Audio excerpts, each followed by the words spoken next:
Thomas with that report there. Let's talk about climate change because it's costing the global economy billions of dollars in damage through hurricanes, droughts, floods and wildfires. And across the Asia-Pacific, we are starting to see the economic costs grow. In India, officials estimate that reconstruction costs from the devastating Kerala floods would exceed $3.7 billion. Floods in China are expected to cost the economy about $389 billion over the next 2 decades. And in Australia, the cost of bushfires to New South Wales likely to more than double by 2050.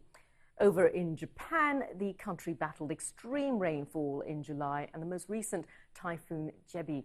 Most estimate Japan's encounters with freak weather would cost insurance and reinsurance industries some $4 billion. Well, joining us live now from Sydney is Dr. Christopher Wright to take a look at how much the economic costs are to all of this. Now, as I've just listed out there, there's a huge economic cost from climate change. So how are these costs different from what we've seen in the past? Well, essentially, we're now looking at, as you've pointed out, an era of human-induced climate disruption. And so these costs are, in terms of direct impacts through extreme weather events, typhoons and storms you mentioned, but also they play out in the medium to longer term around effects that are not immediately evident. So, for instance, impacts on supply chains, particularly global supply chains, impacts on disease vectors, impacts on health, impacts on energy in cities. So we need to factor in the fact that these impacts will play out in a myriad way around a whole series of interconnected social and economic impacts. All right, and explain to us exactly how these different types of related economic damage could play out.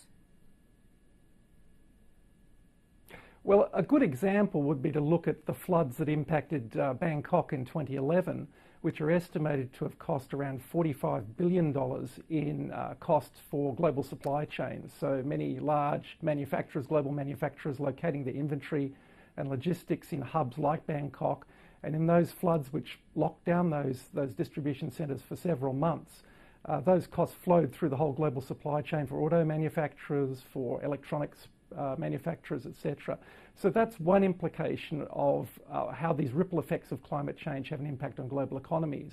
More generally, though, we have to factor in a whole range of issues around health, around geopolitical insecurity that will obviously have huge economic impacts this century. And very quickly, what can governments, even companies, do to try to mitigate against such climate change costs? Well, firstly, we need to radically reduce carbon emissions, and we need to do that through pricing carbon pollution, through national and international agreements, and that's what the Paris Climate Agreement is attempting to do. We need to ratchet up the ambition around those mitigation targets quite dramatically to avoid greater than 2 degrees Celsius increase in global temperatures.